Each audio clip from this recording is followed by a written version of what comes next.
দুই বউ আছে, তারা ঘরের কাম করবে আর আমি বড় বড় কাম করবো। আমি এখন কি করবো? আমি তো মনে হইতেছে সব বউটার এক লগে সাইডা দেই। জামাই আমার কাবিন কিন্তু 15 লাখ, আমার 10 লাখ। আমার 5 লাখ। ওরে আল্লাহ, এ কোন জ্বালা! কোনো জামাই কম জ্বালাও নাই, তোমার লাগে আমি কম করি নাই, কিন্তু তুমি আমারে সবসময় এইটা সেটা বইলা কষ্ট দিছো। সারাদিন আমি কাজ করতাম কিন্তু তোমার কাছে সেই কাজগুলা কোনো চোখেই পড়তো না। সারাদিন খালি কইছো আমি কাজ কাম পারি না, আমার রান্না ভালো না, আমার কোনো কিছুই ভালো লাগে না। তুমি আমার কষ্টটাই আজকে উঠতে উঠতে সময় শেষ হয়ে গেছে, রান্না এখন হইতেছে না। এতক্ষণ লাগে নাকি রান্না বান্না করতে? আমার অফিসের সময় হয়ে গেছে, আমি গেলাম। তারা হয়ে গেছে একটু সময়। তোমার রান্না তুমি খাও। ঘরের বউ হয়ে টাইম মতো রান্না করতে পারে না, আসছে আবার খাওয়াইতে। সবসময় তো টাইম মতো রান্না করি, আজকে একটু উঠতে দেরি হয়ে গেছে তাই তো এই কথা বলতেছে। আবার আর একটু লবণ দিলে ভালো হইতো। লবণ তো ঠিকঠাকই দিছি। ঠিকঠাক দিছে, এজন্য লবণই হয় নাই। তরকারির উপরে তেল ভাসতেছে। তেলের দাম কয় টাকা জানো কিছু?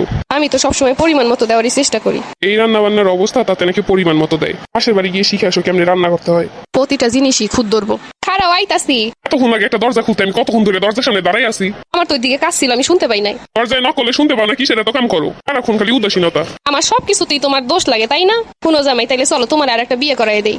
চলো, আমার তাতে কোনো আপত্তি নেই। ঠিক আছে তাইলে তাই হোক। তুমি তো আমার এমনিও শান্তি দিবা না, অমনিও শান্তি দিবা না। এবার আর একটা নিয়ে আসি, তারপরে বুঝবা। এই জীবনে ভালো একটা সিদ্ধান্ত এই নিলা। এই নাও জামাই, এবার সতীন নিয়ে আইছি। এত বছর পরে তুমি একটা আমার মনের মতো কাম করলা। তা শুনি আমারে কতদিন ভাল লাগবো? কোনো জামাই, আমি কিন্তু বড় বউ না। আমার বড় বউর কাছ থেকে সব শুনে লইছি। আমি যা কমু আমার কথায় ওঠা বসা লাগবো। তুমি এলে নতুন বউ, তোমার কথাই তো শুনবো। আজকে থেকে ঘর মুছবেন আপনি। আমি ঘর মুছতে যাবো কেন? বেটা তুই মুছবি না, কিরা মুছবো? তোর হইলো দুইটা বউ, তোর মতো শান্তির দুনিয়ায় কারো আছে নাকি? দুইটা বউ আনছে কি আমি কাম করানোর লাগা? এটা তোমার না অনেক খুঁতখুতানি, তোমার কাম তুমিই করবা। আজকে থেকে নিজের কাম নিজে করবা। বড় বউ ষড়যন্ত্র করে তোমারে নিয়ে এসে, তাই না? কেন রে বেটা, তুই তো আমারে বিয়ে করে নিয়ে আসছিস। বড় বউয়ের মতো আমি আর ভুল করতাছি না। এই সারাদিন কষ্ট করে কাম করবো আর তুই এসে এক একটাই দোষ ধরবি। তুমি একা কেন করবা? বড় বউ আর তুমি মিলে করবা। আহারে শখ কত! যাই হোক, অনেক রাইত হয়ে গেছে, প্লেট বাসন ধুয়ে এসে রুমে আসো। আমি প্লেট বাসন ধুমু? জি, আপনি প্লেট বাসন ধুইবেন। আপনি নতুন বিয়ে করে নিয়ে এসেছেন, জিনিসপত্র কি বড় বউ ধুইব নাকি? আল্লাহ, আমার বড় বউই তো ভালো ছিল, কোনোদিন নিজের প্লেটটাও ধুইয়া ভাত খাই নাই। জামাই দ্রুত রুমে আহেন, হাত পা ব্যথা করতেছে, টিপা দেওয়ান লাগবো। এ হাইছে জমিদার, আমি নাকি হাত পা টিপে দিমু? আগে হ্যাঁ, আপনি হাত পা টিপা দিবেন। আপনার কি মনে হয় আমি কি আপনার সংসারে আইসে কাজ কাম করানোর লাগা? এই সুন্দর দেখে বিয়ে করছিলাম, কিন্তু এইটা কি হইলো? আগে হ্যাঁ, আপনি এখন আমারে দুইয়া পানি খান, কিন্তু আমার যা যা করণ লাগবো সব আপনি কইরা দিবেন। সুন্দর মাইয়া দেখে কি ভুল করলাম? এ থেকে তো আমার বড় বউই ভালো আছে। কোনো আমার বড় বউ আমি ক্লান্ত হইয়া বাসায় আসলে আমার মাথা টিপা দিত। ওই বেটা, তোর বড় বউ না তোর ভাল লাগে না? তোর বড় বউ না কোনো কাম জানে না, এর লেগে তো তুই আমারে বিয়ে করে নিয়ে আসছিস। এখন আবার বড় বউর কাছ থেকে শিখতে বলতেছিস কে? আমি তো মনে করছি বড় বউর থেকে ভালো মাইয়া আনমু। চল তাইলে তোর আরো একটা বিয়ে করাই দেই। আর সেইটাই ভালো হইব। এইবার সংসারী মাইয়া আনমু যেন সব কাম করতে পারে। এই নে তোর লেগে তৃতীয় বউ নিয়ে আইছি। জামাই তাড়াতাড়ি 10,000 টাকা দেন। বউ তুমি কি করবা 10,000 টাকা দিয়া? আরে ধান কিনমু। ধান কিনে কি করবা? আরে সিদ্ধ করবো আপনি আর আমি মিলা, তারপরে শুকামু।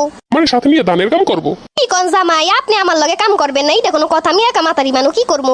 এই তো সংসারী মাইয়া দেখে নিয়ে আইছি। আরে জামাই কি কোন, আমার আব্বা তো আমার আম্মার লগে সব কাম করে দিছে। আমাদের বাড়িতে দান থেকে শুরু করে এমন কোনো সবজি নাই, এমন কোনো শস্য নাই যে আসে না। সব আমার মায়ের সাথে সাথে আমার বাপ করে। তুমি ঘরের মধ্যে যেই কাম আছে সেইগুলা করো। কি কোন জামাই, এইসব ছোটখাটো কাম আমি করি না, আমি বড় বড় কাম করি। তাহলে ঘরের কাম কেটাই করবো? না, আর দুই বউ আছে, তারা ঘরের কাম করবে আর আমি বড় বড় কাম করবো। না আমি এখন কি করবো? আমি তো মনে হইতেছে সব বউটার এক লগে সাইডা দেই। জামাই আমার কাবিন কিন্তু 15 লাখ, আমার 10 লাখ। আমার 5 লাখ। ওরে আল্লাহ, এ কোন জ্বালা! কোনো জামাই কম জ্বালাও নাই, তোমার লাগে আমি কম করি নাই, কিন্তু তুমি আমারে সবসময় এইটা সেটা বইলা কষ্ট দিছো। সারাদিন আমি কাজ করতাম কিন্তু তোমার কাছে সেই কাজগুলা কোনো চোখেই পড়তো না। সারাদিন খালি কইছো আমি কাজ কাম পারি না, আমার রান্না ভালো না, আমার কোনো কিছুই ভালো লাগে না। তুমি আমার কষ্টটাই বুঝতা না। ও আমি ভুল করছি, আমারে ক্ষমা করে দাও। আমি ক্ষমা করলে তোমার আর দুই বউ তোমারে ছাড়বো না। ও যেমনি হোক এই দুইটারে বিদায় করো। আমি আর বিদায় টিদায় করতে পারুম না, তোমারই তো সাথ ছিল বিয়ে করার, করছো ভালো হইছে। এই রমের জল্লা থাউনের থেকে না থাউন ভালো। আমি আগে তোমার কাজের মর্মতা বুঝি নাই। অত কিছু আমি বুঝি না, চলো আমার কাজ কাম করে দেওয়ান লাগবো, আমার হাত পা টেপা লাগবো। না জামাই, চলো আমার লগে ধান সিদ্ধ করতে যাবা। বড় বউ আমারে বাঁচাও। কি হইছে? বড় বউ একটা দুঃস্বপ্ন দেখছি। কিসের বড় বউ? তুমি কি কও এগুলা? তাইলে এটা স্বপ্নের ভিতর দিয়ে শেষ হয়ে গেছে। আপনি বাইসে গেছি। হইছে কি তোমার? কিছুই হয় নাই। বউ তুমি অনেক ভালা, যেমন রান্না করো সেরকমের কাজ কামে। তোমার মতো একটা বউ পাওয়া ভাগ্যের ব্যাপার। সারাক্ষণ খুদ ধরা বেড়ার কি হইলো? তাই হোক, স্বপ্নে দেখে মনে হয় ভালো হয়ে গেছে।